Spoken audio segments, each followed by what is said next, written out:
So today's guest is a special guest. She's an elite high performance coach. She's a speaker. She's a mentor. She is a bodybuilder, a 4-time Miss Fitness, in fact.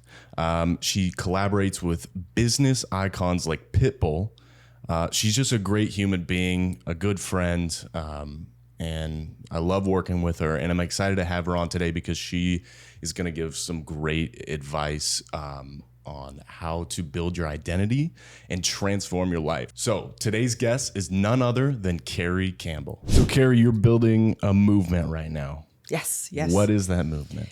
Oh my God. In short or in long form? So short form, the movement is No Woman Left Behind. Okay. And really and truly for me, it's so after 25 years in the industry as a clinical counselor and a high performance coach, I have, had the honor of coaching women around the world, obviously. And I work with a lot of high performers, professional athletes, corporate executives. Right. One of the things that I really, really want to do in my career at this point is make the elite level coaching available to all women around the world, regardless of their socioeconomic status, regardless of if they're starting, if they're beginner, if they're advanced. So No Woman Left Behind is really, for me, it's the opportunity to bring decades upon decades of my own practice, my own coaching, my own training, et cetera, to women everywhere and just make this ripple of change. Yeah. I think women deserve to have the tools accessible to them. Right. I love to have you on because it's so unique. You're such a unique person. You dress in pink. You have this big brand, right? Like, I'm so excited to pick your brain today. I work with you through Alechi Media. Yes. Right. Yeah. And do you want to talk about like how they're helping you build that movement? Yeah, for sure. So probably I'm always going to get the timelines confused because time goes so fast and I lose track of it. So at the beginning of 2024, I went through a serious, like the last 5 years of my life were just intense, right? I think that that's the case for a lot of people, especially post-COVID. So the last 5 years were intense. I always say like they tried to take me out. It's basically what I say. But at the beginning of 2024, I really took stock of where I was in my career after over 2 decades of practice and what I wanted to do and where I wanted to go. And I knew that no matter what, I always come back to serving women. I have done so many different things. I volunteer with teenagers. I've worked with teenagers. I've worked with corporations, companies, but I always come back to providing women the tools and the strategies.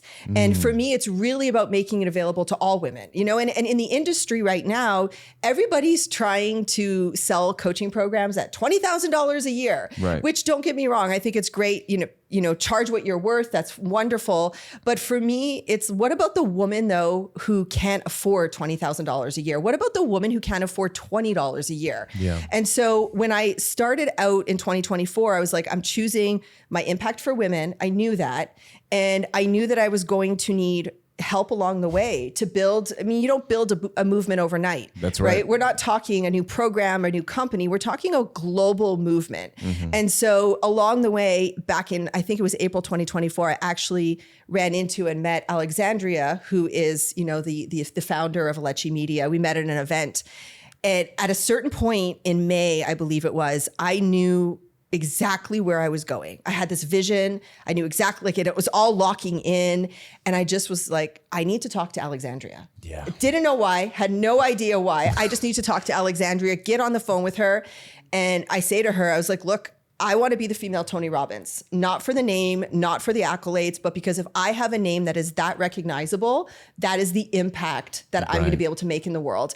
And we partnered up, and she and all of Alechi Media, yourself included, have just been amazing in terms of the partnering and the collaboration to build this movement the way we're building it. Isn't that powerful though? The fact the world kind of like draws you towards people. Always. Like even though you don't even know that person, you just see him. You're like, I feel like I need to talk to this person. I don't think the world drives us towards it though. I think we do. I think we do. Okay. So really interesting that this is coming up. I just had this conversation before stepping in here. I was on a client call, and I was just giving my client accolades. He was reflecting to me how everything in his world has changed. And he was telling me about his family and his daughter and all these things since we started working together. And I actually said to him, I said, I want to reflect back to you that everything right now is happening because of one single decision you made. And that decision was, I want to be a better man. Yeah. And so he took personal responsibility to decide to become a better version of himself. Now, what happens is when we choose ourselves like that and we take personal responsibility, we change our energy frequency. Yeah. So, is the universe bringing it to us? Is God bringing it to us? Is the world bringing it to us?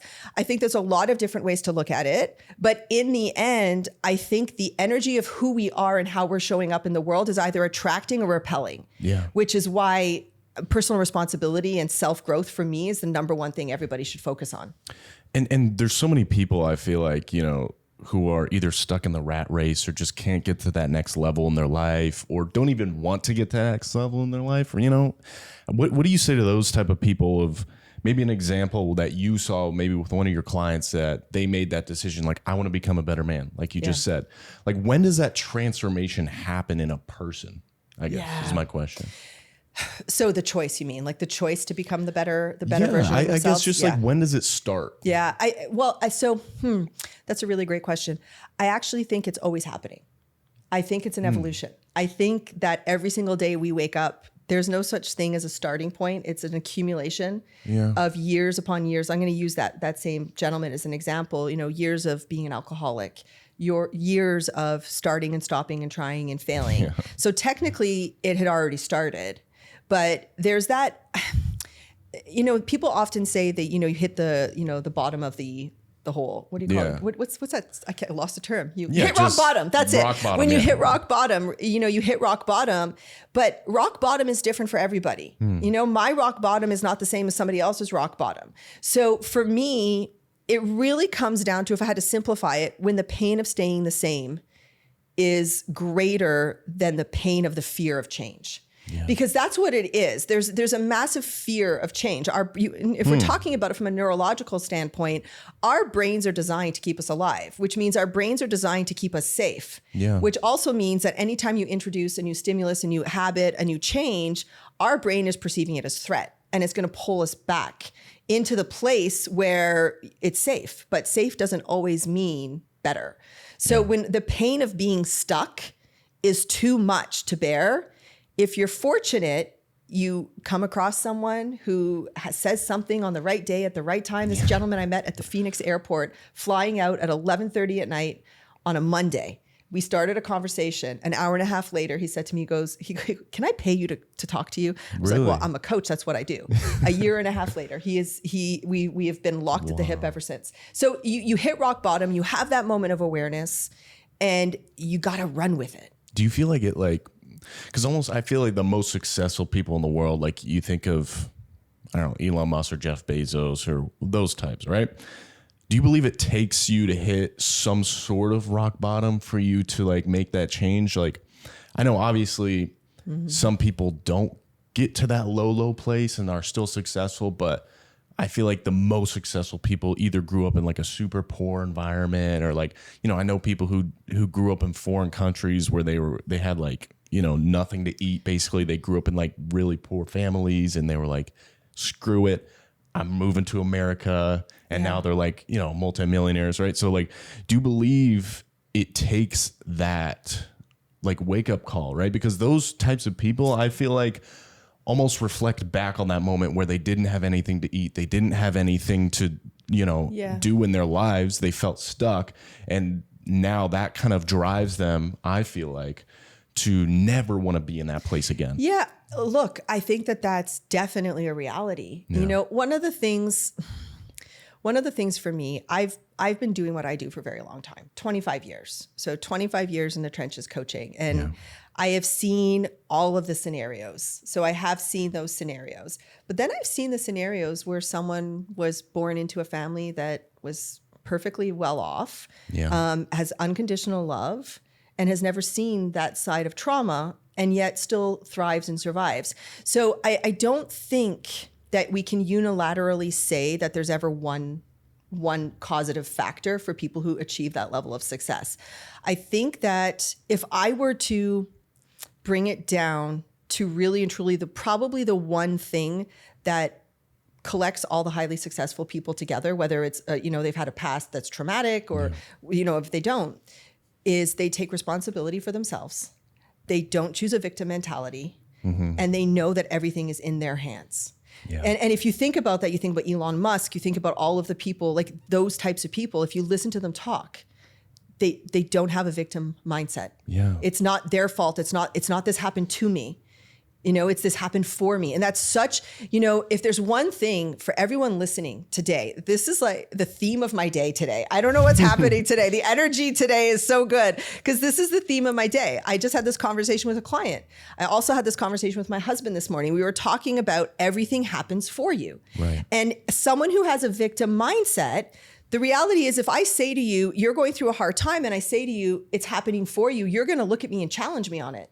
How could this possibly be happening for me? This isn't good. This is horrible. This is this. This is this. Yeah. But if you condition yourself to reframe it and say, no, why is this happening for me? Choose the story. Tell yourself why this is happening for me. You're going to be able to take that challenging experience and harness it as energy and power, and you're going to be able to elevate from it. That's probably the greatest difference between someone who succeeds and someone who fails, in my opinion. Obviously, there's lots of different opinions out there. Yeah. Do you think there's like exercises to build that mindset? Because like, for sure. Identity is like your whole thing, right? For sure. It's almost like it has to be a part of your identity. No. Yeah, for sure. And so like for me, I feel like, golfing has taught me that lesson weirdly enough. Because golfing requires the most patience. Yeah. Well, it's patience, but like, it's like you hit a bad shot and you have to stay positive golfing, because the moment you like get mad and like start blaming things and you're like over analyzing, the worse you play. Right. That's why I love golf. It teaches you that lesson. Like stay positive. Mm-hmm. Look at like, okay, yeah, maybe you didn't hit the shot far, but look, it's in the middle of the fairway. Totally. That's positive, Totally. right? So is there a way, I guess the reason I'm bringing this up to just bring it back is like, is there a way to condition your mind over time to be that positive person and have that identity? Totally. I mean, we're talking an 8-hour podcast at that point, but let me disseminate it down. Yeah. No, I mean, 100%, this is my life's work. So this is literally my life's work. So one of the things for me as a coach is I will not ever talk about something that I don't have a practical application to. I think that it's really, you see somebody on a stage and they're speaking identity, they're speaking vision, they're speaking positive mindset, and you're so excited. You're like, yes, I get it. From a concept standpoint, you're like, yes, but then you go home and you don't and implement what do I do? Well, Yeah. what do I implement? Because a lot of people don't actually have the tools and the strategies to implement. So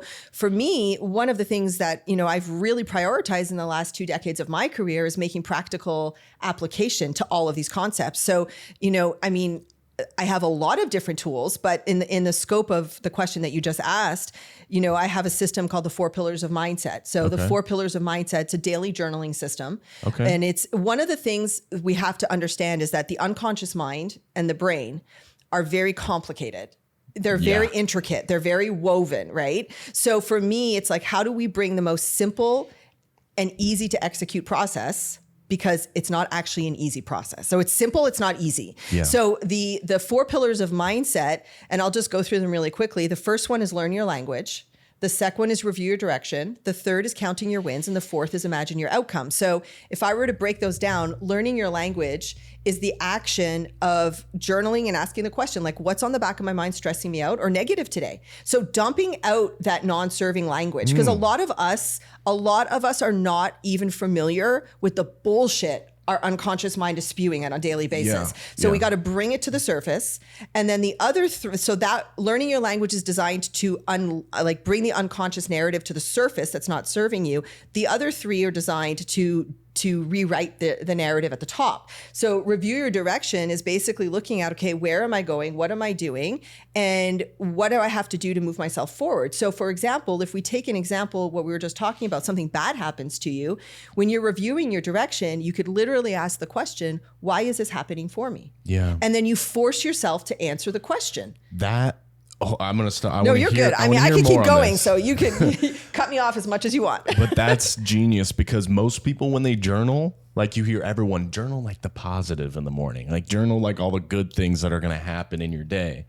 But nobody journals that negative unconscious mind, all the negativity, right? Right. Getting all the negativity out first. So that's an interesting approach that I haven't heard before. It is. So it's really, really important. So, Carl Jung has a quote, a very famous quote: until you make the unconscious conscious, it will direct your life and you will forever call it fate. Yeah. So the point being I is love that. you do not know what's going on in your unconscious mind. You don't know. And until you bring it to the surface, you don't actually know what's negative, what's non-serving. What are you burying? What are you suppressing that is actually leading your actions in your day-to-day life? So if we don't bring that unconscious to the conscious level, I have a quote up here tattooed on my shoulder that says, if you never go within, you'll always go without.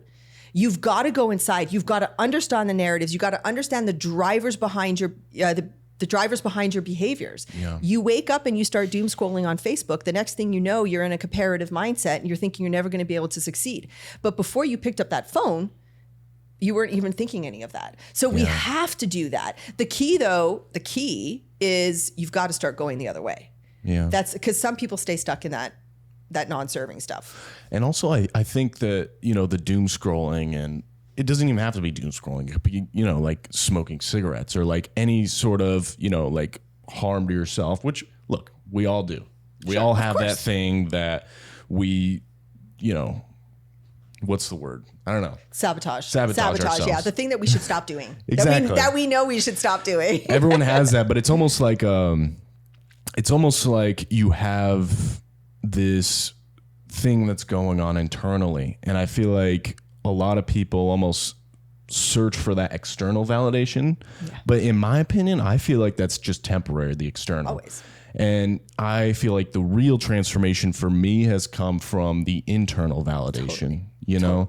And so as I've gotten that internal validation over time, over just growing my business, over growing, my body, like working out, like as I grow that internal validation, I tend to let go of those self-sabotaging things like one at a time. Yeah, for sure. Just naturally, not because I want to, just because this is like the person I've grown into, and I know that myself because it's internal. It's not temporary from external sources. For sure. It's internal, right? Yeah. Yeah.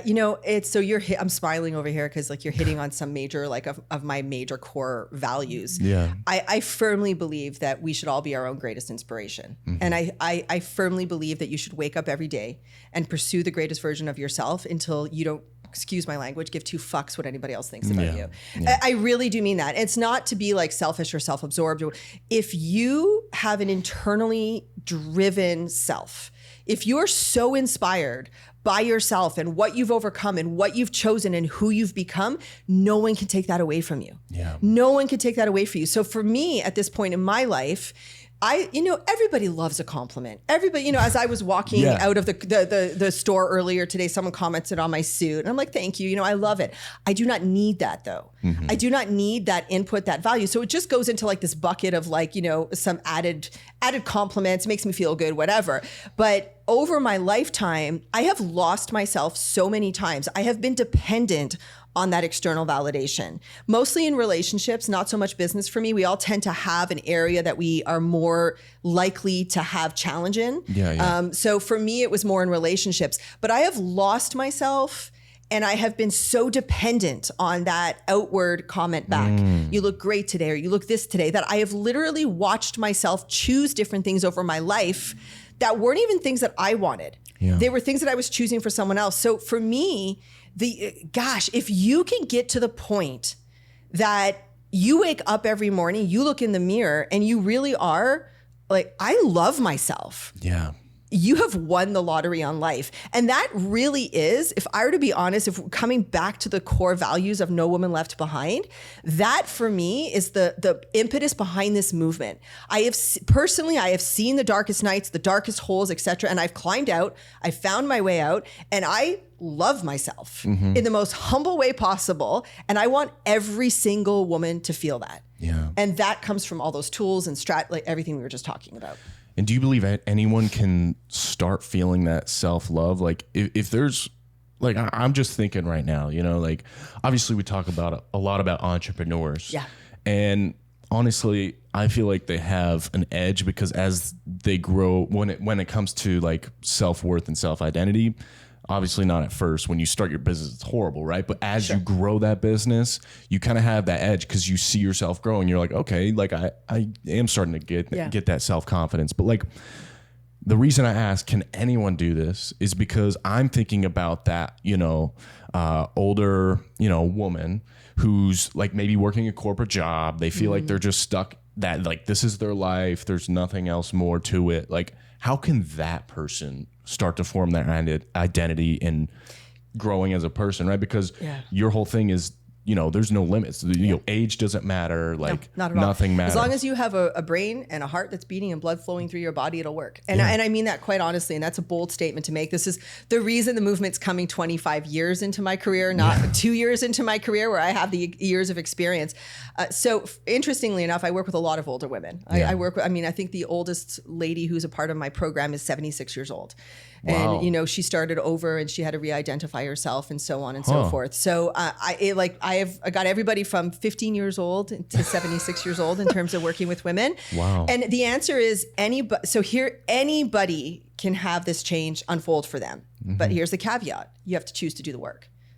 If you don't do the work, it's not going to work. And so how can I sit here with such certainty and declare that it's going to work for anybody? Because it's science. This is not grounded in namby-pamby, airy-fairy, puppies and rainbows. My process is grounded in science. Okay. The science of the brain, the way the brain works, and the science of the unconscious mind. Yeah. So if you do the work, there is no chance it can't not work, because it's the way the unconscious mind unfolds. The unconscious mind, the reason everybody who's out there right now listening, the reason you might already have a non-serving narrative, a poor self-identity, is because what has been influenced into you over your lifetime. That is what's built your unconscious mind. Our unconscious mind is built through influence. So from the time you were born, influences start coming in, and that has crafted your unconscious mind for you. Well, now it's time for you to take the driver's seat back, put your hands on the steering wheel, and choose what you're going to allow your unconscious mind to become. So the caveat is you have to do the work. But the other side, second part of that, is you have to be prepared to do the work,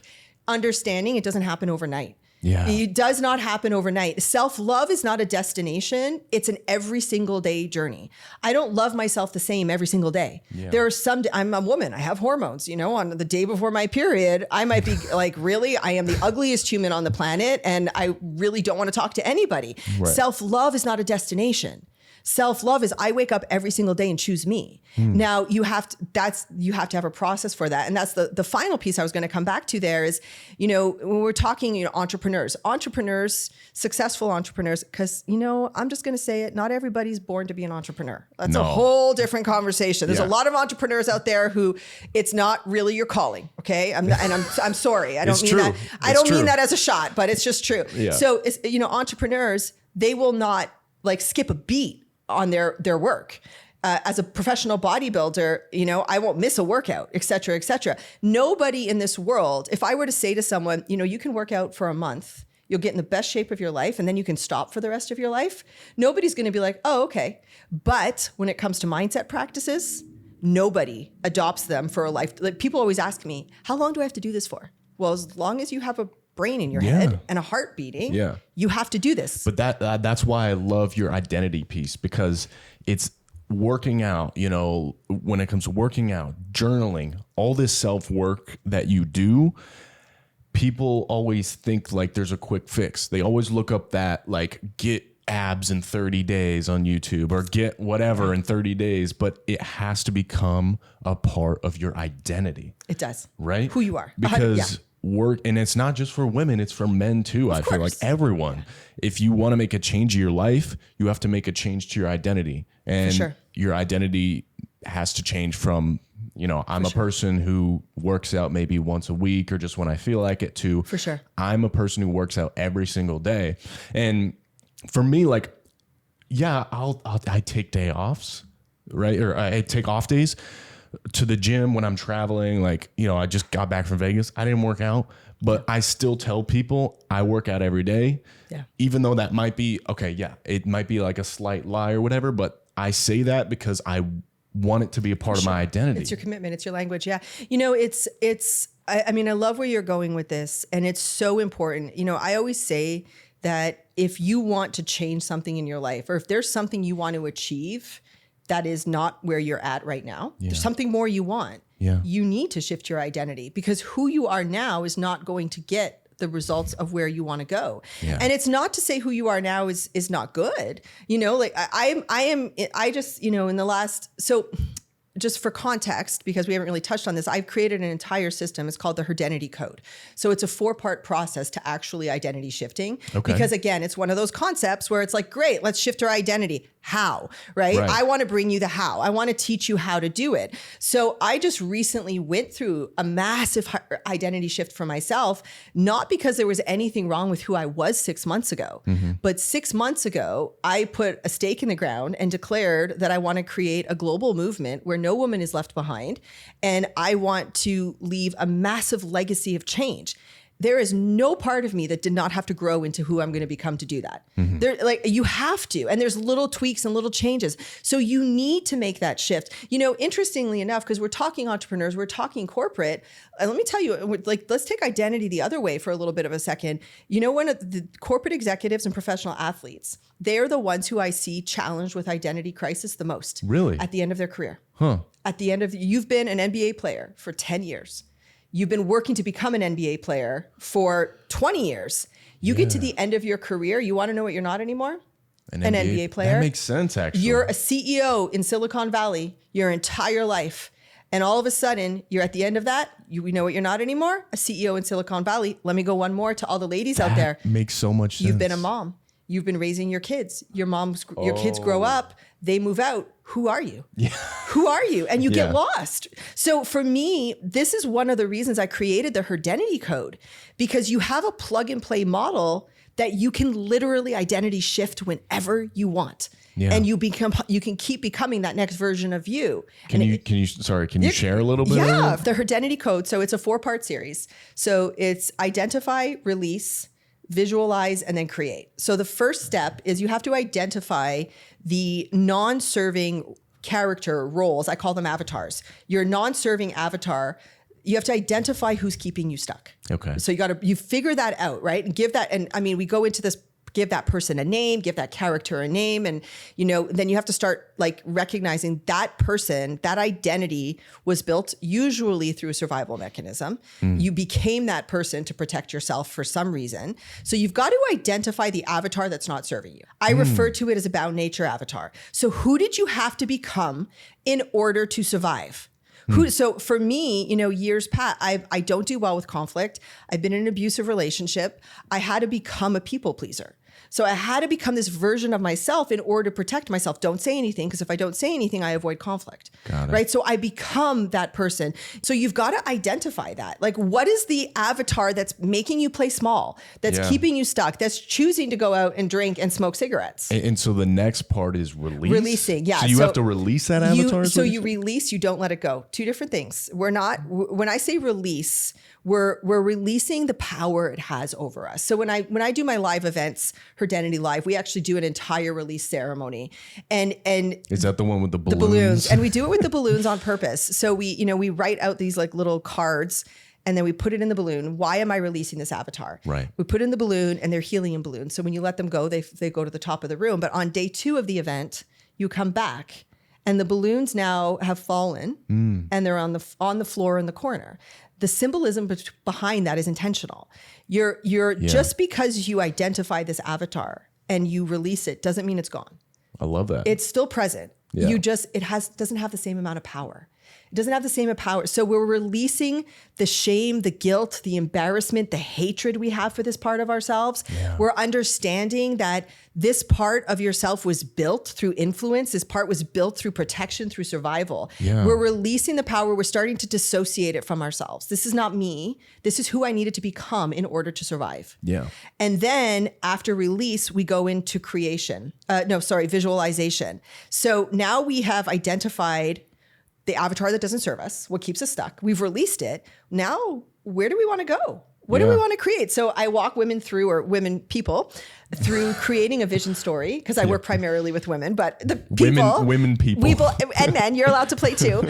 So I walk people through the process of creating a vision story. Okay. So what are you creating? What are you building? Now that you've released this energy of this avatar that doesn't serve you, what do you want? And we create this vision story. And then from the vision story, so that's the visualization part. We create a vision story. The fourth part is create. Then we create the avatar of who we need to be.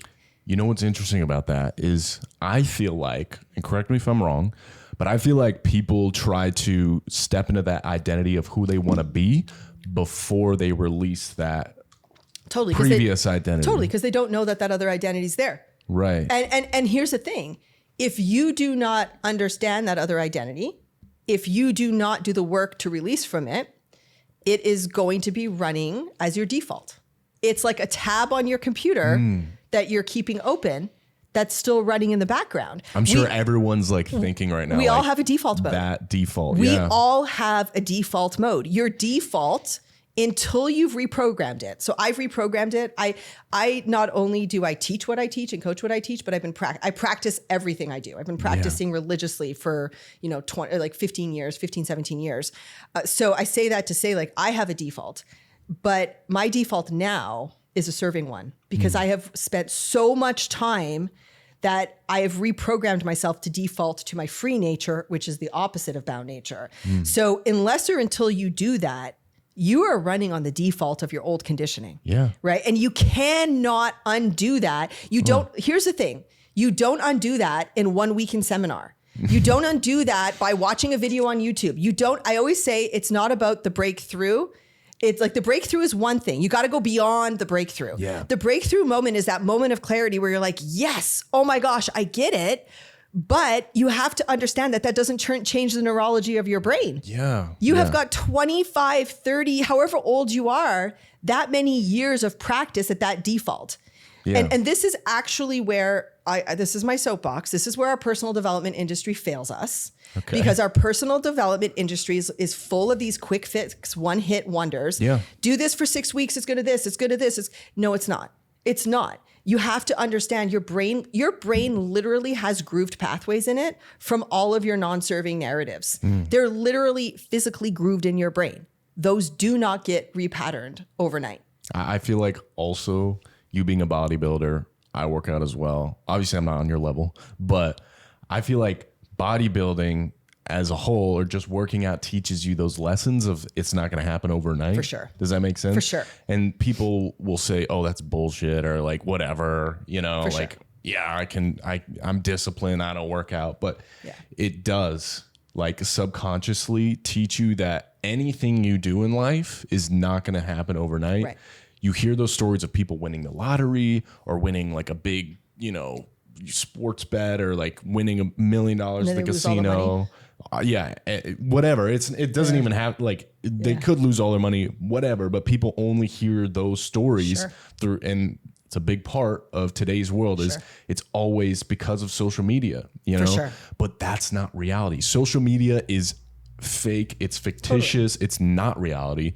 And the reality is you need to do anything you do in life. It happens over time, you know? Yeah. And so I love the parallels between, you being a bodybuilder and you being a coach, because you being a bodybuilder has to do a lot with the mindset of what you teach as well. Oh, 100% for sure. It's interesting because, you're talking about it doesn't happen overnight. And one of the things for me is that you get to a point in this journey where you don't want it to happen overnight. Yeah. Because you start to realize this is it. This is what you're here for. You're not here to make all the money. You're not here to have the abs. You're here for you. And that like journey. you get, and so, I every single time someone comes to me after like an event or I've changed, I'm never going to go back to that behavior again. Okay. Maybe sometimes I've never, ever had an experience where that's true. Let me just say that very rarely have I ever had an experience where that's true. Yeah. But what's interesting is like, people always look to, I'm healed, I'm this. Why not just change that language? Because I don't want to diminish what people experience in those. You had an awakening. You had your next level. You accessed your next level. Don't put declaratives on it like I'm healed or I'm all better or I'm this. Not because I want to take that away from you, but I'm going to tell you what happens. I have somebody who I worked with years ago. She went to a training program on NLP. She came home and she was like, I have such clarity. And I know I'm never going to have this non-serving language again. And I'm like, okay. And, I just wait.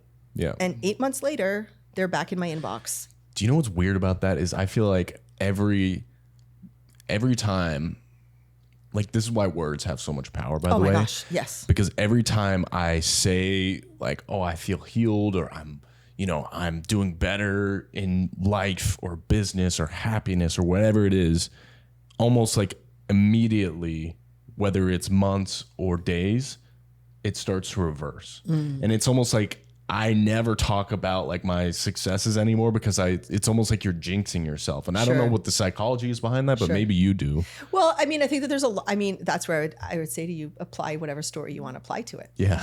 So because for me, I do think that I've observed it in my own life. Things are going well, things are going well, things are going well. And then bam, you get hit from the side. Like almost immediately. It's like, pooh. And so, but for me, what I've come to learn, this is my story. This does not need to be your story. Yeah. My story is that's just an opportunity to go get what's next. That's just an opportunity to go get what's next. So is it something coming and disrupting me? Or is it something coming and giving me an opportunity? Ooh. And so for me, I look at it as like, this is an opportunity for what's next. I don't think I believe personally that we are not supposed to ever be in a static state of anything. Yeah. We're not ever going to be forever happy, forever successful, forever on a linear line up, unless you view the disruptions as also part of the linear line. Yeah. So for me, and this takes, I really want to say this to everybody out there. Like I've been practicing this for a long time. I've mastered levels of my mindset, which I don't even know were possible. So I say that to say that for me, it's really easy to say this, and you might be listening to this going like, okay, lady, right? Like, but I promise you that there's a process. I mean, I used to cry 26 days a month. That was my life like 10 years ago. So I promise you can do it. But for me, like I really have come to recognize that every single challenge that comes up, I embrace it because I know it's the breakdown before the breakthrough. And that means, so what does that mean? If I have told myself, and this kind of goes back to what we were talking about, identity and self and the world's bringing you things. Yeah. If I know that every breakdown's a breakthrough, then what that means is I start looking for that breakthrough. Yeah. I start seeking it. I have a great example from this week. A client of mine messaged me this week telling me that their accountant was very upset with them because they spent too much money and it was running out of money. Like you're running out of money. And this particular client was stressed out for 2 days, 2 days. And I said to them at the beginning of the week, I was like, what's going to happen? I know you well enough to know this week, something huge is going to break for you in your favor at the end of the week. Yeah. And just got off the phone with them as I was walking in here after they secured enough of contractual work to cover their entire year of business next year. So is that happenstance, or did that happen because they opted to look at it as an opportunity in front of them? And this is going full circle. I love this because we were talking about earlier, like, does it take that rock bottom? But like almost you're saying like the difference is not in the breakdown. The difference is how do you come back from that? The difference is the breakthrough after the breakdown, because so many people, it's all mindset, right? Totally. You see, there's those people who, break down and they get down on themselves. They start abusing substances, whatever it is, and they just keep going down that hole, But where the difference is those people who have that mindset of this is a breakdown, but what's that opportunity? Exactly. Is what you're saying. Exactly. Okay. And I want to say to everybody who might be the person right now who's like the breakdown hits and you find yourself slipping, give yourself grace. Really and truly. One of the things that I always talk about with regards to mindset is a skill that needs to be developed like any other skill. And we weren't taught it in school. Yeah. So you weren't taught how to human in school. You were taught how to do everything else in school, but you weren't taught how to be human. So give yourself grace, but don't give yourself an excuse not to learn. So because I don't want anybody walking away beating themselves up, oh, why can't I just think this way? It takes practice to think this way. Right. But yes, so it comes back to the story you tell is the truth you know. Yeah. What story are you choosing to tell yourself? I mean, look at Wim Hof, right? The Iceman. Have you heard of him? For sure. Like he's a good example of that, of like the brain is the most powerful thing that you have. And he, for people who don't know, he is able to be under like ice cold water for hours at a time. Right. And he's broken every like scientific biological rule that has been researched before. But through his mind, through the power of his mind and through his practice, he was able to break science, basically. Yeah. Right? Like they literally injected him, and it's not just with cold, by the way. They injected with him with like a sickness or something. I don't know the technical things, but whatever. They injected him with the sickness. They basically put wires to his brains or his brain and his vitals and stuff like that. And he was able to equalize his vitals. It's crazy. I mean, I'm not surprised. It's amazing. Yeah, after being like incredibly sick. And you know, obviously he allowed this. Like he was like, yes, do a study on me because I want to prove that the mind is the most powerful thing in the world. Sure. But back to your point, it doesn't. Like this guy worked on his mental his entire life, right? As you should, as we all should. It really, you know, when you recognize the power that you have when you harness your mind and your capacity of your mind, you really do become unstoppable. Like, you know, what I'm building right now with No Woman Left Behind, I was joking with someone last week. I was like, you know, I got to be some kind of level of delusional with what I'm literally what I'm trying to build. Every entrepreneur. And you know, and my son-in-law asked me a couple weeks ago, he goes, do you think it's going to work? And I said, well, I know it's going to work. And he goes, well, how can you be so sure? And I was like, because I'm the only thing I have to depend on it working. And I know I'm not going anywhere. I will work on this every single day until the day I die, because this is what I'm here to do. That's so powerful. And so like, I know it's going to work. And I've watched as people around me, they know it's going to work too, because I know it's going to work. So your sense of belief and your power of belief and your mindset, it's everything.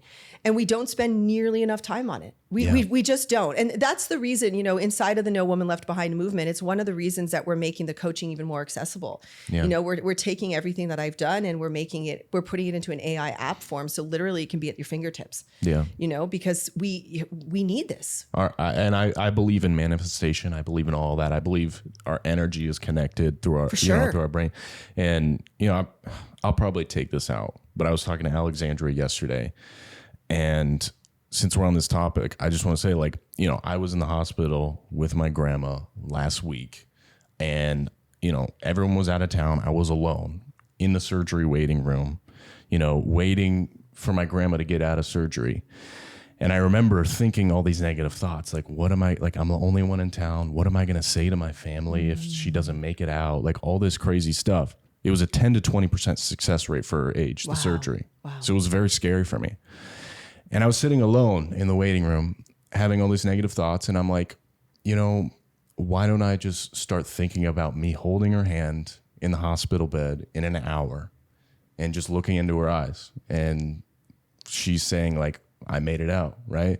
And so I just started thinking that, like, I just put it in my brain that was going to happen. And I started visualizing it. I started seeing myself holding her hand and her looking me, you know, and talking to her, right? So powerful. And I started even thinking about the conversations we were going to have afterwards. It's perfect. And guess what? An hour later, I was holding her hand. She made it. Moment. She made it out.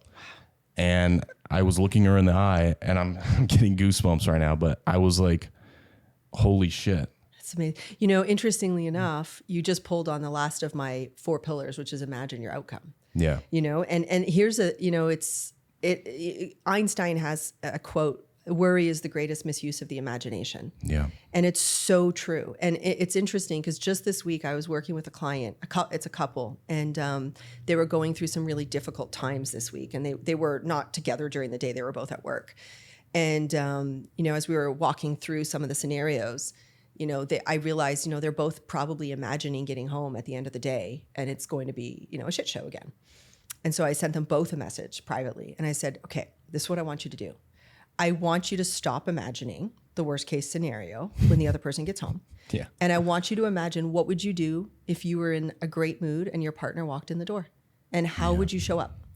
And it broke the cycle. Yeah. Because they both chose to walk in. Imagination is your greatest tool, you know, and big or small, like that's a huge example, right? But like, let's pull it into a small example. And everybody out there, this is something that if you can develop this skill, you are like locked.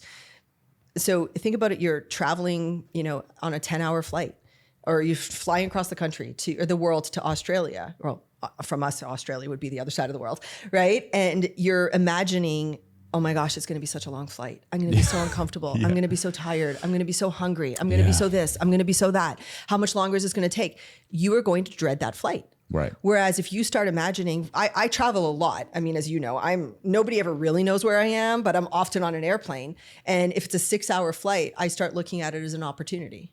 What am I going to get done on this flight? Is it a sleeping flight? Is it a traveling flight? Wow. Is it like, what am I going to do with it? So I look forward to it, because what we all are is energy.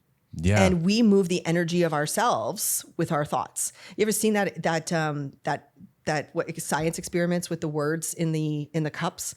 No, Where I don't think so. They talk negative to one, and like it's like I can't remember the exact example, What? but they talk negative to one thing and positive to the other, and it actually changes No. the makeup of the two whatever's in those jars.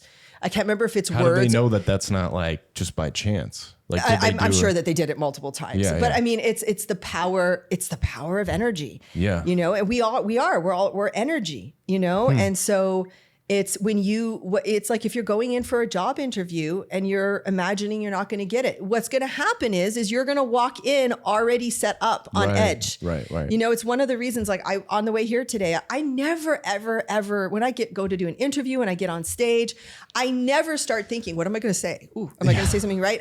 What am I going to say? What am I going to do? I just like, this is going to be great. I love it. I'm going to own it. And every single time I walk away feeling great. So your imagination is one of the greatest assets you have. And here's the thing you don't probably know, it's running all the time. Right. That's why we have to go back to that learning your language, because learning your language is what brings it to the surface. What are you imagining? Yeah. That's so powerful. It literally has saved lives. I love that, because anyone can start working on that today. Totally. You know. 100%. Yeah. Well, Carrie, that was a awesome conversation. As always. I feel like that's a good place to end it. So I'm going to end it on a high.